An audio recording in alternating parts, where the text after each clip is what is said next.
welcome back. It's episode 5, baby, of No Pain, No Gain. Let's go. Oh, it's good to be back, isn't it? I suppose. This was a doozy. Yeah. We watched the Telegraph Trail, the 1933 John Wayne Western, of course. And, yeah, this certainly was a movie. That is undeniable. There is a telegraph. And there is a trail. There is a trail. That promise is followed through. Yeah. The promise of an interesting movie? I think not. Yeah. Before we get too deep into our discussion, Mike, would you like to lead us away with our traditional facts? So this film was the last film of Tenny Wright's. This is the last film he directed. So Ever. He didn't die. No. He died 40 years later. Yeah. And worrying. Before we watched the movie, we found that out. Yeah. This movie ended his career for 40 years. Yeah. So if you recall, Tenny Wright's first film that we watched was A Big Stampede. We weren't big fans. No, didn't like the racist Stampede movie. Very, very high, just high pace, just so incomprehensible. Fastest movie I've ever seen. Yeah, it was crazy. It was insane. So, going into the movie, our hopes weren't very high. I think they're as low as they could have been. Yeah, and this fact right here didn't help. I decided to do a bit of research on the casting of the film, and one of the actors, what's his name? I don't remember. What was it like? Topeka Canuck. Yeah,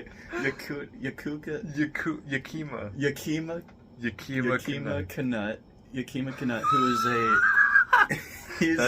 very... I gotta spell it. That's Yakima space Canutt. Yeah, Yakima Canutt. Yeah. Whitest man you'll ever see. He is extremely white, and he was a very profound stuntman. Like he was the stuntman in every single movie imaginable from like 1929 to like the early 40s. He's in so many movies as a stuntman. It's like over 250. It's it's incredible.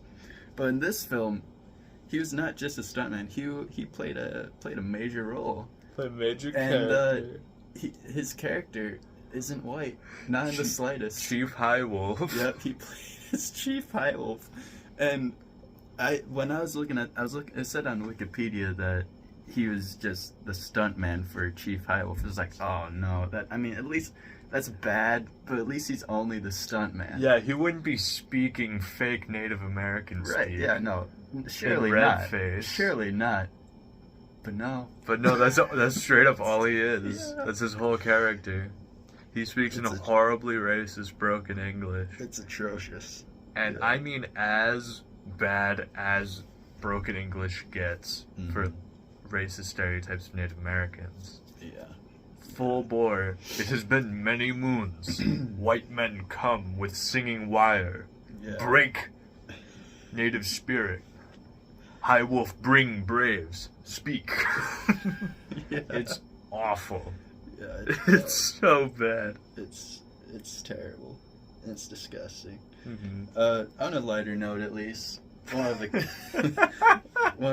the casting, Otis Harlan played a role in this film. He was Uncle Zeke. Uncle Zeke. He was a okay character. I mean, he was very much a comedy relief. Yeah. He wasn't the best main, comedy relief character, but I mean, we've had better comic relief characters. Yeah. I mean, he's a whimsical looking type of guy. He seems a little fantastical, maybe a little magical. Yeah. But the reason why he's important, he played as one of the dwarves in the original Snow White animated film. Was it the animated one? Yeah, the animated one. He was a voice actor? Mm-hmm, he was a voice actor. I thought he was in the live action one. No, it was the original animated one. Wow. Yeah. That's unbelievable. Yeah. Especially considering what he does in this movie. Once again, Micah, we're writing that beautiful line with a fun fact where it's both interesting and a horrifying revelation. Oh, That's man. insane. Oh, man. Shoot. Before we get into it, do we want to discuss the trailer at all? Because, per tradition, we decided to watch the trailer. Yep. Before watching the film. It was pretty good. We got ready to cheer, that's for sure. Yeah, the trailer opens with that iconic white text, but this time it's not whoopee, it's not spooks, No. it's not look at him ride. It's get ready to cheer. Which is the blandest opening ever, but it's so charming. It's great. It's great. It rejuvenated me full of hope, but then you see their depiction of Native Americans in this movie, and it's not good. No. Trailer's a good representation of the movie, though. Oh, yeah. Once again, watch the trailer. Yeah. This is a watch the trailer movie. Yeah. What really caught me eye in the trailer was at the way end when they say better than Ride 'em Cowboy and bigger than the Big Stampede. Those are okay. Ride 'em Cowboy. That's been our favorite film so far. Oh, so yeah, they're saying it's better than Ride 'em Cowboy. It's bigger than a Big Stampede. Which was quite big. It was huge. You see the size of that stampede? Right. So those are some just lofty claims. Yeah. Man, oh man. Oh man, and it does not deliver. No. It's definitely smaller than a Big Stampede. I think I can say that confidently. Yeah. No matter how many U.S. cavalrymen they have, it's not nearly as many cows. And it is certainly not better than Ride 'em Cowboy, which is quickly, in retrospect, becoming one of my favorite movies Right. I think I've ever seen. Just in comparison. Yeah. Oh. Should we start off with our movie, the summary of the plot then? Yeah, let's go for it. Alright. The movie has a weird opening. It's a storybook opening, kind of like the beginning of Shrek, where they're leafing through pages of a book with pictures of the cast and characters. So that took me by surprise. Never seen that before. And then it immediately cuts into different stills of different time periods from America. So it opens 1830s. Yeah. The wagon. And it shows some wagons. And then it was the 1840s. The stagecoach. And then the 1850s, the Pony Express. And then finally the 1860s, the first telegraph wire. So they're talking about the different stages of communication. Interesting way to thematically set your movie. Grounded around the telegraph. Which is fun. And then they waste no time immediately. As we're seeing these guys building this telegraph, putting these telegraph poles up, a bunch of Native Americans come to attack the wire. And it's horrific. Yeah. They call it a singing wire. They're speaking in broken English. It's no good. Yeah. Immediately they're called Red Devils. Yeah. These Indian Red Devils savages. Off the bat, and the leader is a white man, completely covered head to toe in red paint. Yeah, it's so bad. That is the opening of this movie. Yeah. While the raid is happening, a character we learn is named Jonesy, climbs up the pole, and as he's being shot, he's being riddled with bullets. He quickly taps in a little message. He's tapping away on the Morse code, sending a message back to headquarters saying, "Help, there's an Indian raid and they're being led by a white man named..." And then he falls from the pole. He doesn't complete the message. Mystery. We see John Wayne and his plucky sidekick, Tippy. Tippy are getting the message, like, oh my god, what's happened? While they're trying to figure out what happened, we cut back. We hear some more awful broken English. And then, as the Indians ride away, a carriage rolls up with our love interest and her, named Alice, with her uncle Zeke. Big Zeke, who's telling her, oh, don't worry, Alice. Once you've lived on the plains for long enough, you get used to seeing this sort of thing, as there's dead bodies riddled before them. Maybe someday you'll react just as calmly as I do to these brutally murdered men. They've been slain in cold blood. Don't worry about it, doll. Calm down, you're being hysterical. That sort of thing. Very 30s. Yeah. But they see Jonesy, miraculously, after being shot like 5 times and falling 20 feet off a pole onto rocks, has survived. At least for a little bit. Enough that Alice runs to him and he hands her a little bundle of notes and says, give these to my friends, and has a picture of John Wayne and Tippy. And he dies. Cut back to headquarters. We'll call him John Telegraph, Mr. Telegraph. We don't know his position. He's in charge of all wires. John Telegraph, Lord of the Wires.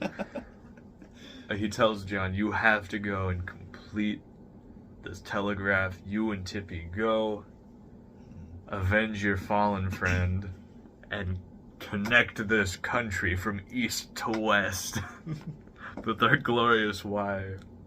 And he rides off. Cut back.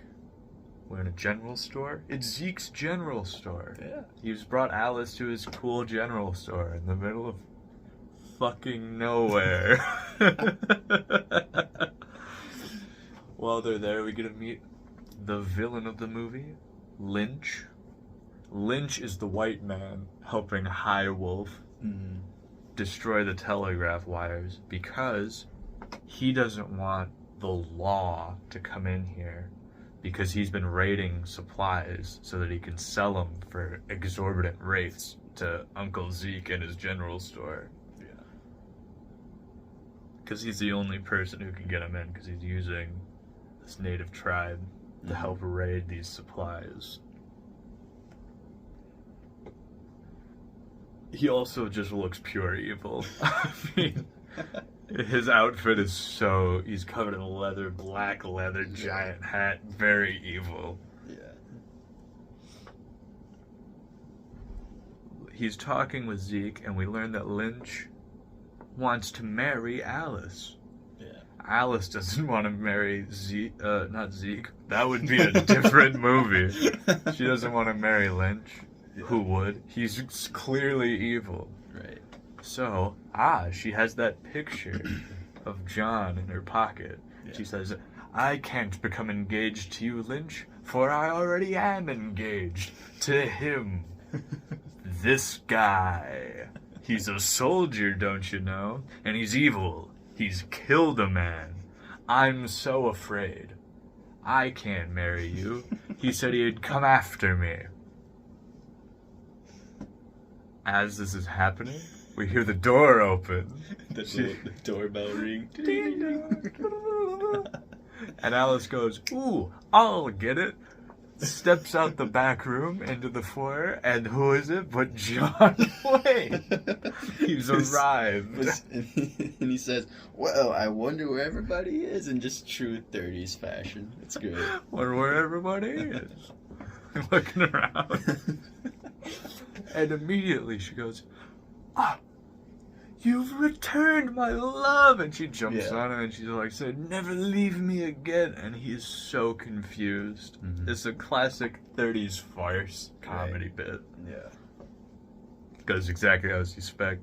Lynch is like, you bastard. They have a fight while John's confused because he keeps saying, I don't even know this woman. Right. Yeah. Back and forth, exactly what you'd expect it to be. There's some choice lines. We get our first swears of this project, and the Lord above, is it a swear? It's a big one to start off with. So this fight just breaks out, and punches are being thrown, and Corporal Tippy, who is the sidekick of John Telegraph, Lord of Wires, he gets... are we calling John Wayne that too? I meant his bald commander-in-chief. I get you. Okay, yeah. John, Prince of Telegraphs. Magnate works. of wires. Yeah. Anyway, Magistrate of the Gram. Sorry, continue. Punches are being thrown. Corporal Tippy gets punched by Lynch, where it's very hard to hear it, but apparently the subtitles said this, and I looked on IMDb, and they confirmed this. But Corporal Tippy, after being punched in the face by Lynch, he says, "Oh, my fucking nose."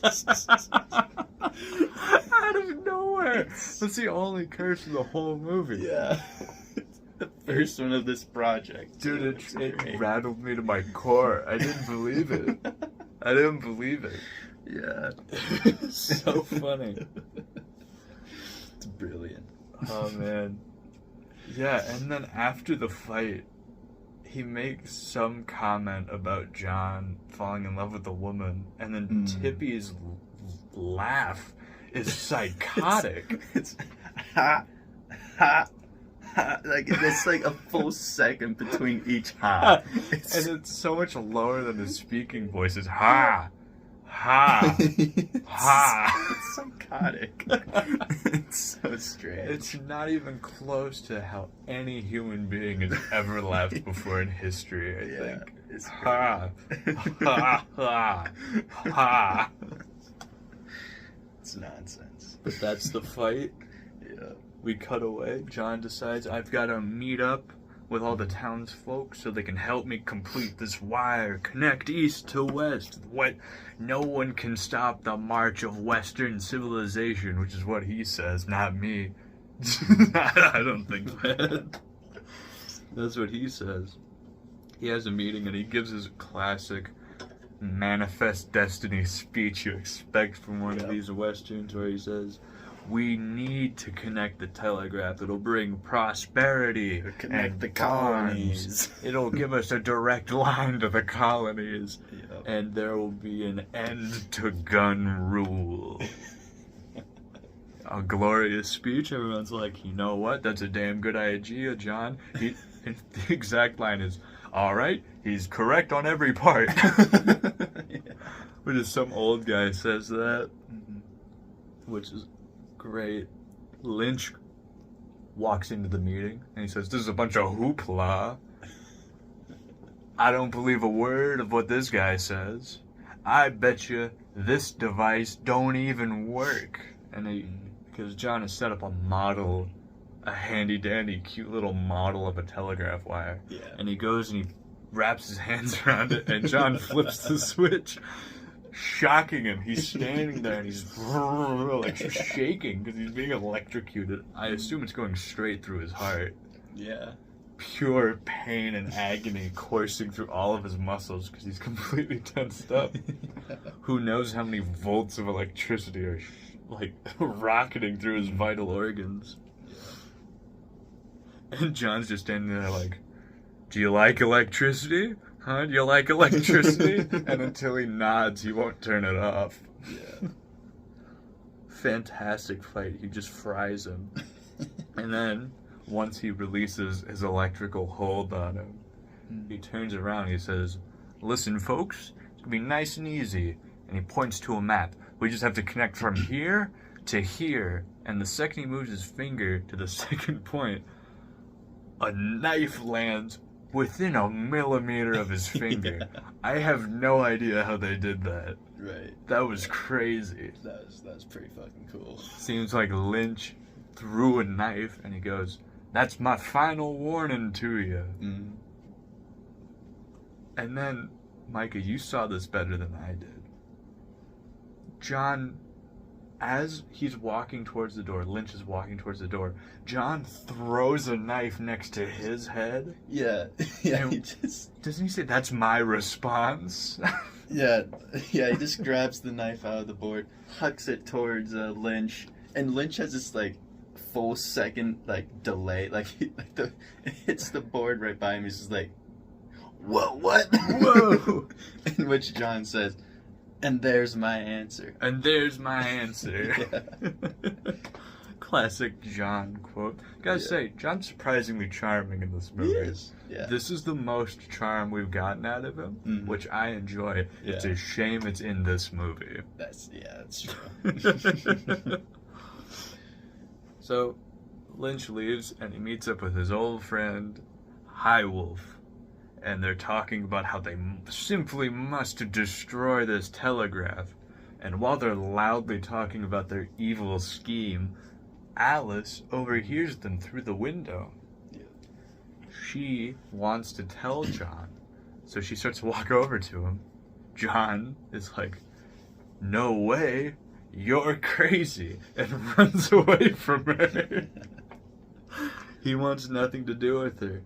He thinks she is in cahoots with Lynch. John and Tippy believe her to be evil. Tippy in particular. He thinks all women are evil. Yeah. All women are poison, is what he says. All women are poison. Wonderful words by Tippy.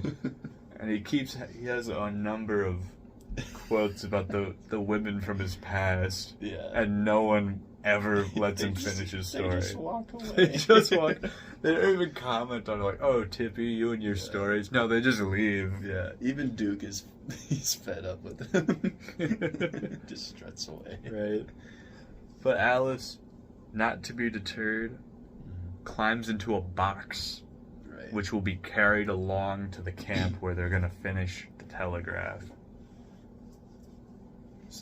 Surprise. She doesn't really know what's happening. She gets locked in the box. Yeah. And the box gets put on the wagon. Oh no! How can she warn anyone now? She's trapped in the box in the wagon. Right. And Lynch is gonna attack the wagon train before it reaches camp. Yeah. Fear. Drama, intrigue. The wagon is riding out, and thank God, apparently, Alice just so happens to have a pen, ink, and paper on her in the wagon. Yeah. Because she writes a little note and then somehow affixes it to the outside of the crate. Yeah, because there's like a little hole or something. Yeah, she just sticks it out there. She pokes it through the hole, but I don't know how she attaches it to the crate. I think it's like a little piece of like Gum? No, it's like I think it's tape. I could see tape on it. She uses Like, her See-through tape. Yeah. She has Yeah. She just has a tape. Yeah. She's got a whole stationery kit, and then she laminates it. Yeah. It's incredible the amount she hid in her skirts. I'm telling you, they had a lot of pockets back then. That's true. Oh, laminated roll of duct tape, packing tape. It's incredible. You gotta stay prepared. You never know what might happen. But yeah, she sticks that to the outside saying, "Be careful, Lynch is gonna use the Indians to attack the wagons." Tippy is like, that looks like a letter. Reads it. It's like, "This simply must be true." Runs to John. And 2 seconds after he tells John about the message, 1,000,000 Indians appear from the forest. And we get our first unbelievably chaotic Indian raid. Yeah. Not a whole lot happens. They all get killed. All the Indians get killed. It's exactly what you expect from a Western fight scene. Lots of guns, lots of hollering. They do like some interesting strategy. Like they hide in their wagons and like some of them ride off. They just abandon them. Yeah. To make it look like they abandoned them. Mm-hmm. And once the Indians get on them, they just like sneak up behind them, get out of the wagon, and just like bonk them on the head or whatever, throw them off. Yeah, much like Hannibal Barca Yeah. The Battle of Sinai. These great masterful tacticians did a false retreat. Yeah. I can see John Wayne studied Roman history in the Second Punic War. It was a masterful gambit, and it works. It does. And they triumphantly ride their wagons and their telegraph supplies back into camp, and it's a huge blowout party. There's music and there's dancing. And who's performing the music, Micah? John Mouth Organ Wayne himself. Tooting away. Absolutely tooting away. That's 5 movies in a row. Yep, every single one thus far. No. I desperately want to Google if he does know, but I'm restraining myself. Right. Yeah. Because how many movies in a row will he play the harmonica? Yeah, we talked about this a little bit a while ago. Like, we made bets about like, Yeah. what movie does it stop? Outside of the podcast, we're gambling over it.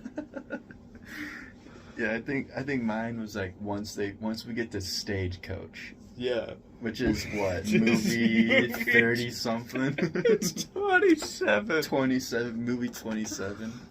I'm less confident it'll go that far. I'm thinking movie 10. Right. Which would be The Last of the Duke. Yes. Well, actually, movie 8 will be The Last of the Duke. Oh. I think he's got 2 more in him, though. Okay, 2 more Mouth Organ movies. Mm-hmm. We're also wondering how often will he be called John? Because, again, Right. we don't even learn his last name in this one, I don't believe. I think we do. I don't remember what it is, though. But his name's just John. Yeah, that's all that matters. That's all that matters. And I have no idea how long he's going to be called John. It could be all of them. It could be. Theoretically, it could be every single movie that he's ever been in. I don't think so. It'll But probably be mid-20s, maybe early 20s, actually. yeah. I don't know. It'll probably be random.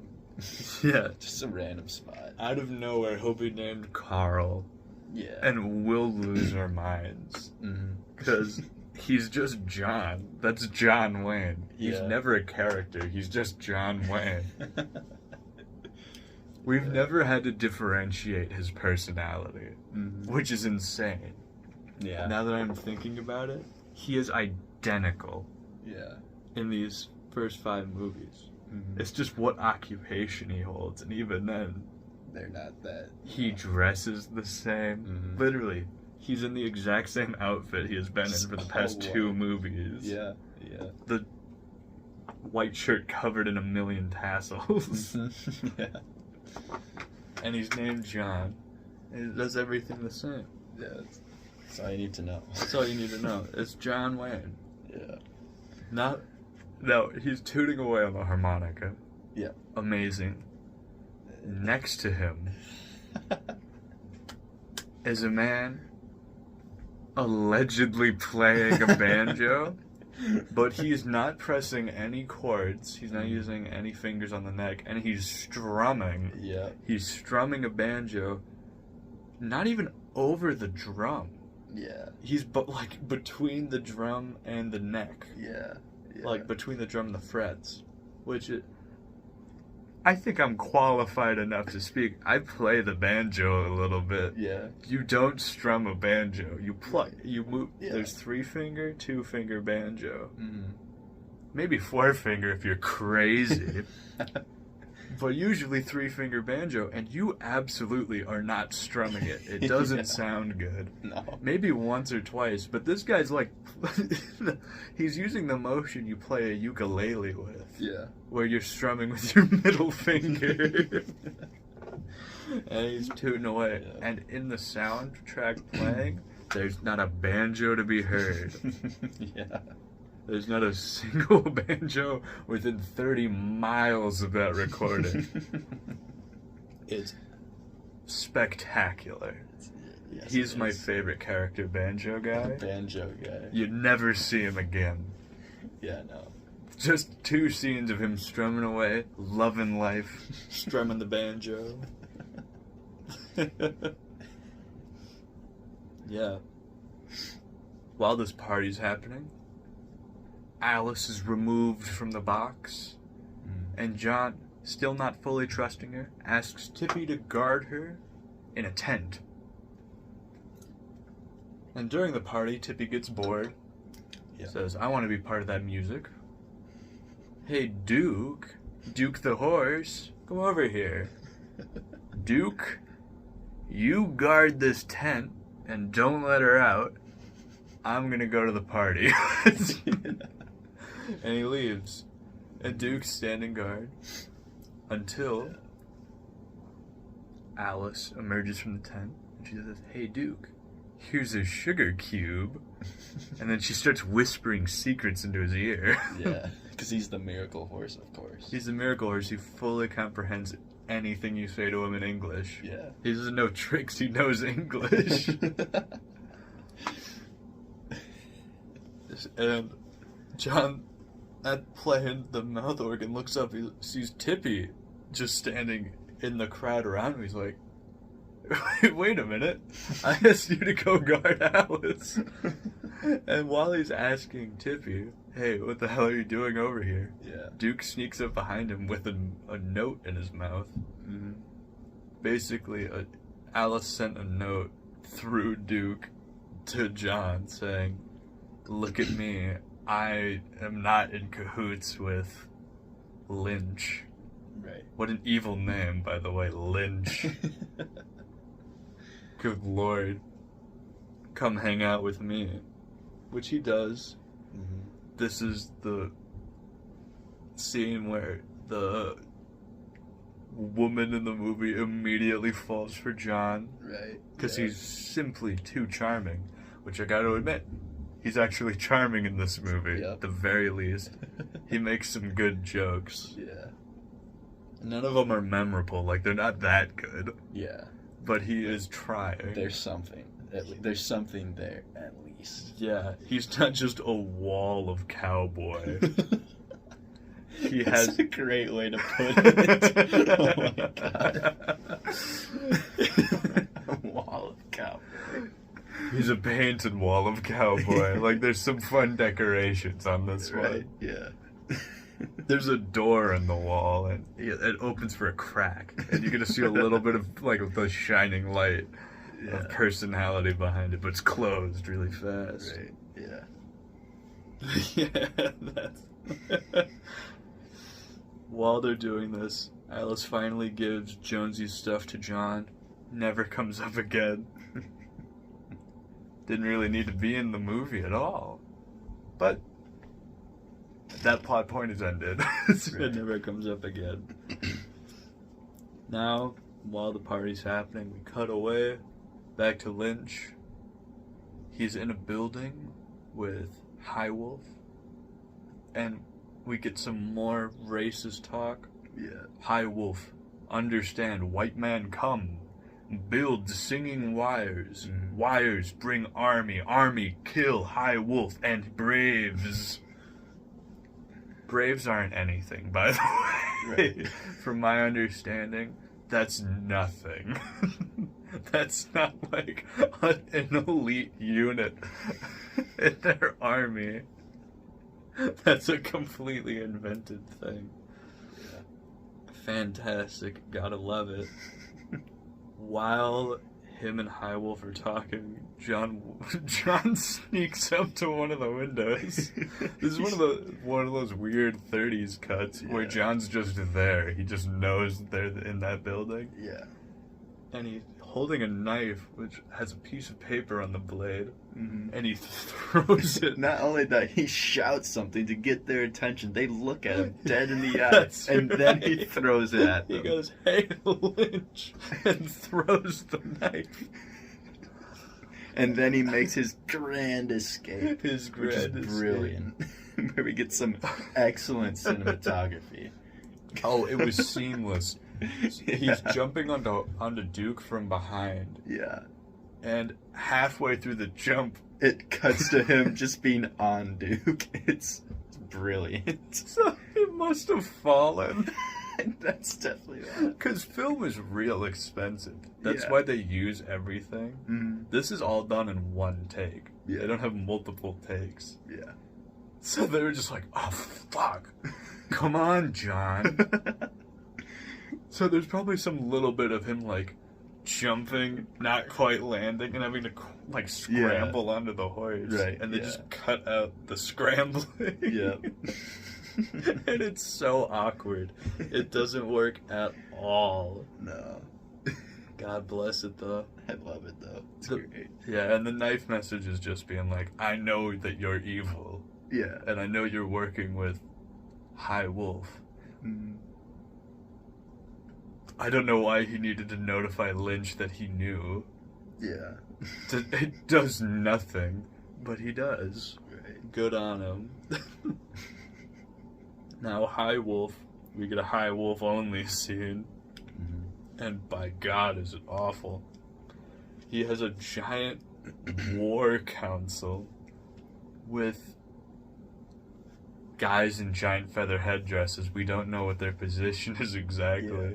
But Yeah. based on the lack of care with this movie, I'm guessing they're just guys. Yeah. I think it's supposed to be a bunch of chiefs. Yeah.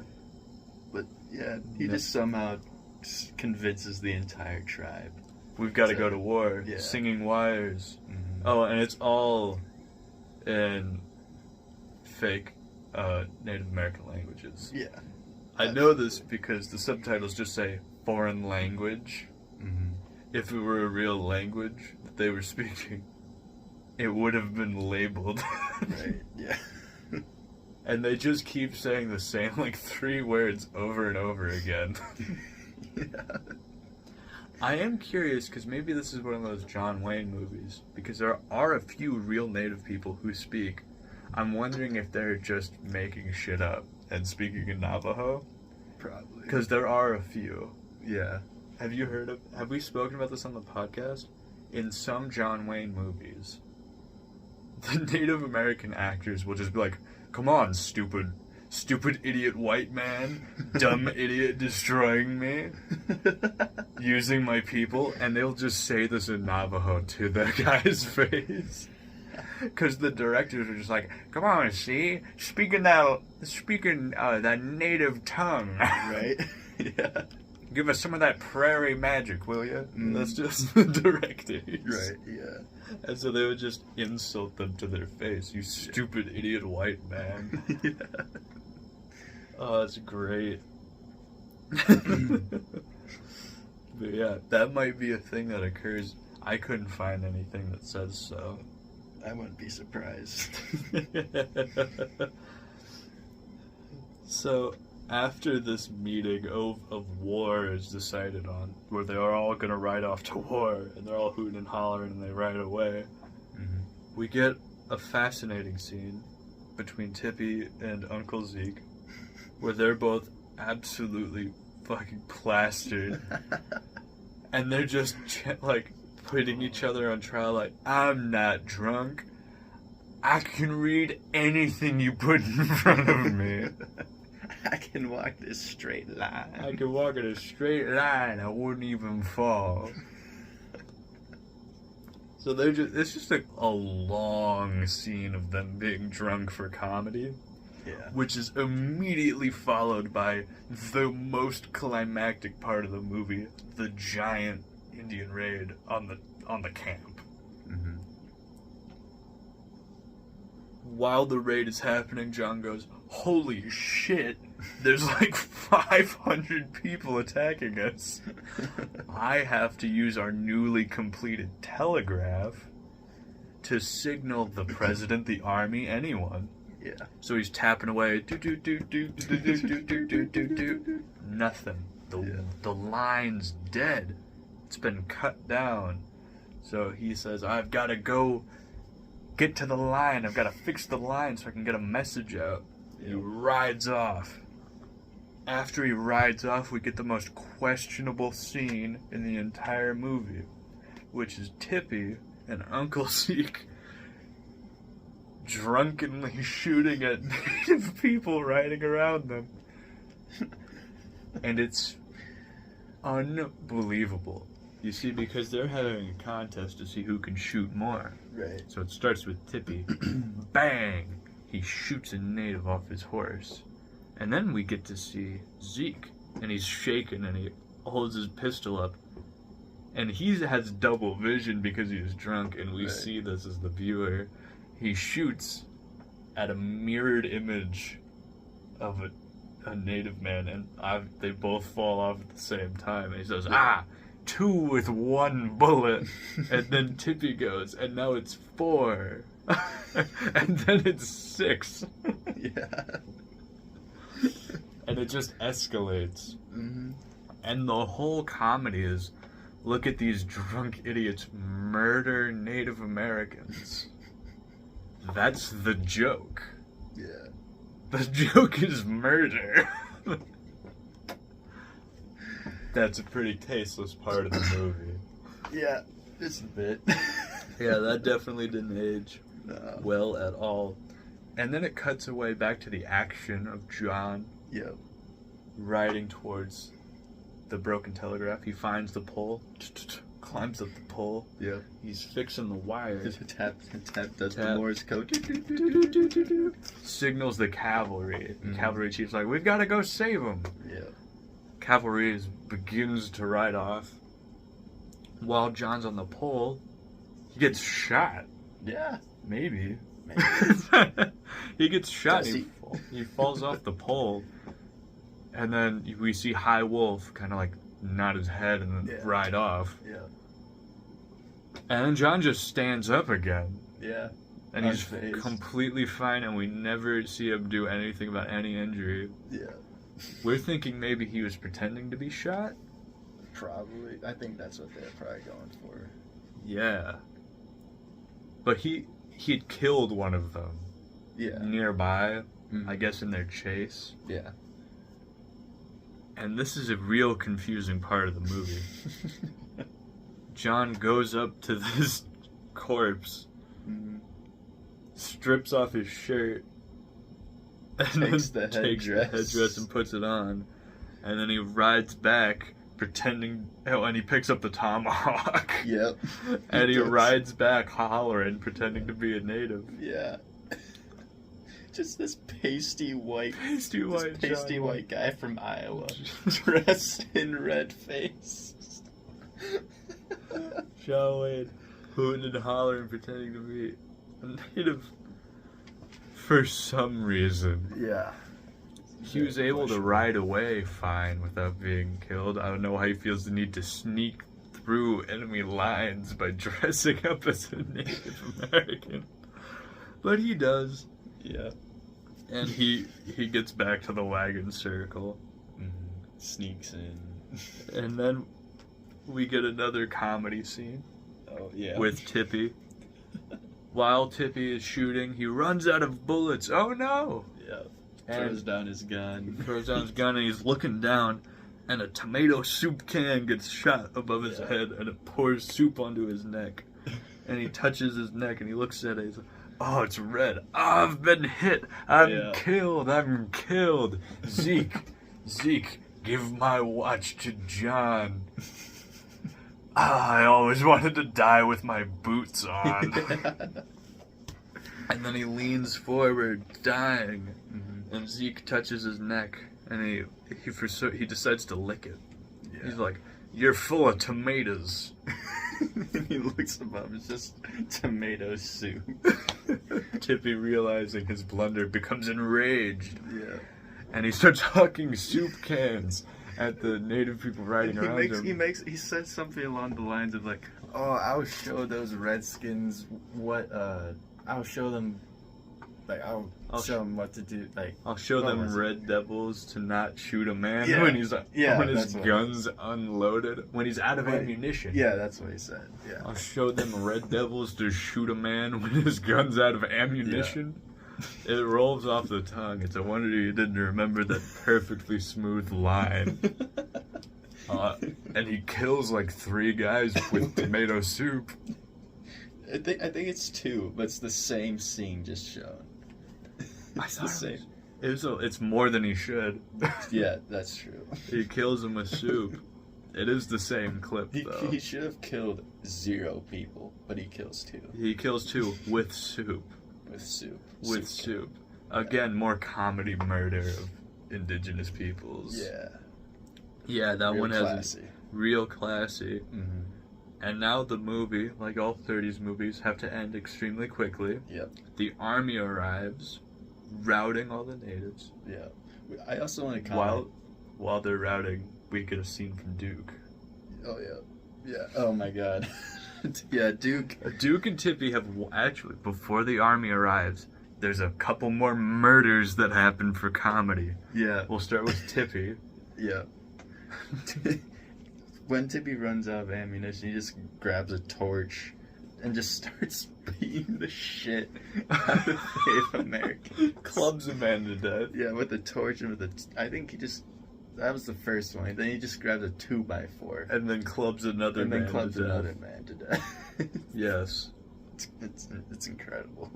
And Duke the horse Duke the horse. spots a man Yeah. creeping behind a tent. Yeah, so Duke for some reason goes hiding in a tent, Yeah. and then he He somehow must be scared. he somehow sees the shadow of this Native American. I don't know how he sees the shadow. That was strange because he's outside of the tent. Yeah, it's real weird. It's very weird. But Duke sees the shadow. He turns around and just with his hind legs just Kicks him to death. kicks him to death. Like just one little and he's dead. And then he sees another shadow and then kills another man. It's twice. It's the same scene once again, just shown twice. It's Yeah. incredible. It's brilliant. He kills 2 men in cold blood. And then the army arrives, routs the Yeah. natives. Very quickly, High Wolf gets shot, Yeah. and he's looking at Lynch, and he says, "Lynch, help High Wolf, save High Wolf," in his horribly racist broken English. Yeah. Lynch rides away because he's a coward. High Wolf shoots Lynch, and they both die. Yeah. Smash cut. It's a Uncle Zeke giving a speech about how awesome John Wayne is. Right. He says, "John Wayne, you've been promoted to captain by the President of these United States." John gets his kiss, Yeah. and the movie ends. There it is. That's a big It's trail. Or, Yeah. not a big trail. Telegraph Trail. God, Wrong movie. That won't get confusing at all. What a film. What a film. Deeply racist. Yeah. Can't say I'm a fan. Still better, I think, fundamentally still better than a Big Stampede, but That's not saying much. it's but not yeah, saying you're right. much, but is way more racist. It's we went through this summary really fast. The movie's very slow. Yeah. I We- mean, like, about half of the movie is paced pretty well, Mhm. and then once you get to the Indians fighting them, it's just so long. It's dragged out Yeah, and the cavalry. forever. There's like 5 different scenes of the cavalry just riding. Yeah. Like, I was like, oh, is this the time they're gonna show up? Nope. Is this Nope. the time? Nope. Is this the time? It never is. Yeah. It's ridiculous. Yeah. The whole second half of this movie Yeah. is just crawling forward at a snail's pace, and they reuse so many shots for the fight to extend the fight scene. I forgot to mention this. There's that one scene of one of the Native Americans dying, getting shot up his horse, but it's from a different film. It's just a completely different movie. Yeah, because the setting's different. He's The dressed grass is differently. different, Yeah. Nothing to do with the movie, and that happens a couple times where Yeah. they just clearly used stock footage. Yeah, from some other film Oh. years prior. It's incredible. It's brilliant. It's absolutely abysmal. 90% of the movie in the second half is just scenes of the same things happening Yeah. over and over and over again, Yeah. just to make the fight bigger, I suppose. Right. They really ruin their own action scene by dwelling on it for so long. Yeah. Yeah. Tippy is funny. Mm-hmm. but he's not funny enough. He's not Blue Washington. He's not. He doesn't have the charisma. He's funny, but he's not charismatic. Yeah, that's true. I don't like him as a person. Blue Washington. I want to know. Right. I feel like there's a light in his eyes that doesn't exist with Tippy. Yeah. So just a worse sidekick. Right. Better than full bore racist stereotype. Sonora Joe. Yeah. But not great. No. The love interest, Alice. I mean, kinda does stuff. She sends messages. She sends messages and she warns, but she doesn't really do any of it. It's very incidental how she ends up in these situations. Yeah. She accidentally ends up in the crate. She accidentally finds out about Lynch. She accidentally meets up with John Wayne. It's all accidental. She doesn't really do any of it. Yeah. Not a fan. Yeah. Our summary, I think, gives this movie more credit than it deserves because we skipped over a lot of the boring bits. Yeah, that's true. But yeah, that is the Telegraph Trail. I think it's time for John Wayne's Words of the West. First off, are you interested to see what the Rotten Tomatoes? Ooh, yeah, the Critics' Corner. Yeah, the Critics' Corner. On Rotten Tomatoes, this is a 27%. That's fitting. I agree. Yeah. That's a hard agree. Yeah, it's I think less. 1/4 of people will enjoy this movie. Yeah, it's less than a Big Stampede. Big Stampede was 33%, I believe. So a Big Stampede should have been 10. Probably. 10%. I think 1 in 10 people will be able to appreciate that movie. Yeah. This one sounds about right. A 4th feels right. Maybe a little lower. Yeah, probably. I might put it at 20%, just realistically. I feel like 80% of people would be bored to tears by this movie. Yeah, I think you're right.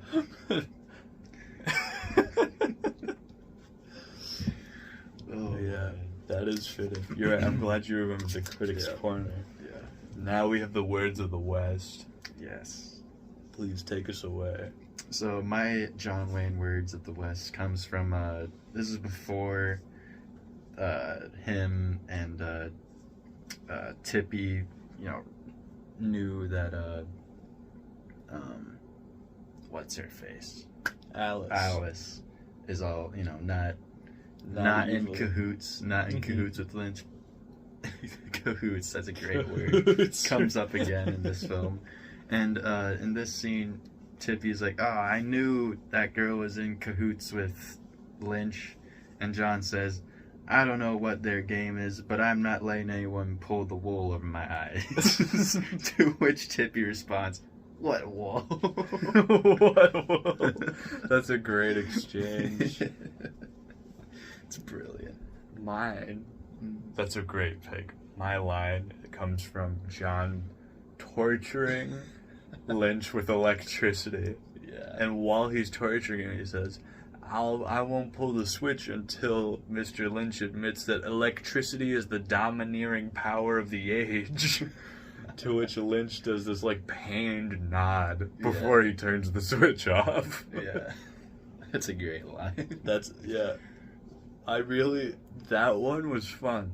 Mm-hmm. I like John Wayne in this movie. Yeah, I don't like the movie he's in. No. This is one of his better showings. Yeah. Out of the 5 movies, way better than The Big Trail. Mm. Honestly, he's more charismatic than Riding Cowboy, I'd say. Yeah. You get more of his personality, it's just the movie isn't as good. Yeah. I think this is his most charismatic movie. Yeah, but it's one of his worst movies so far. The movie itself is dog shit. That's the problem. Whenever John Wayne... In this system, when John Wayne's good, the movie's shit. Right. And when John Wayne's kind of shit, the movie's pretty good. Yeah. And then a big stampede, all hell breaks loose, and John Wayne is both shit and the movie is as well. I will never stop shitting on that movie.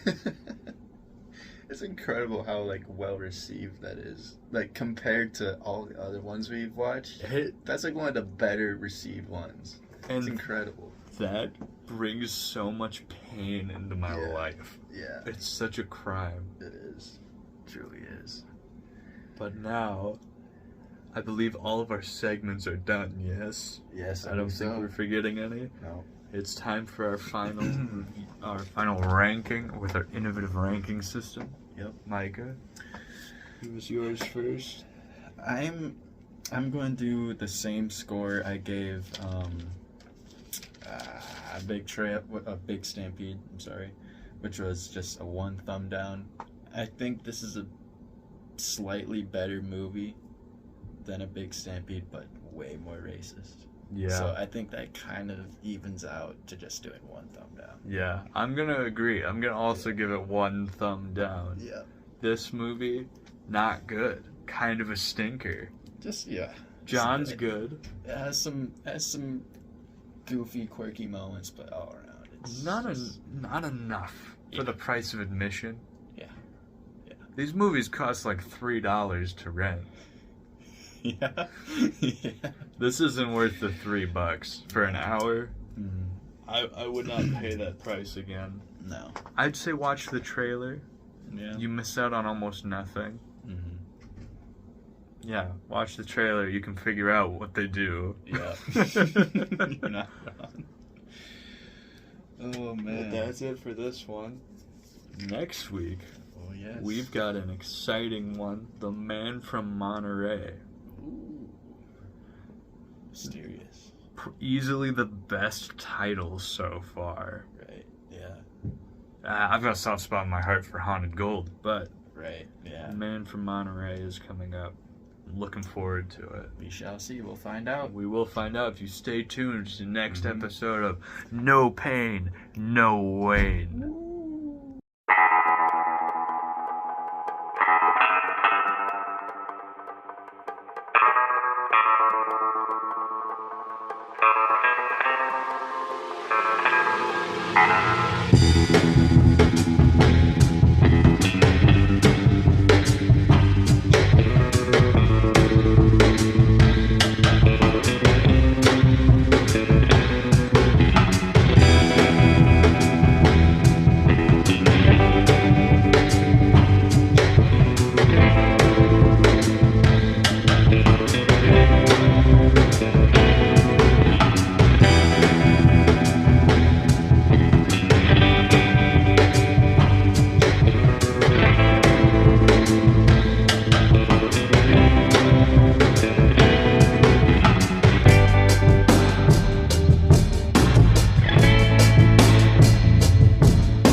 Bye.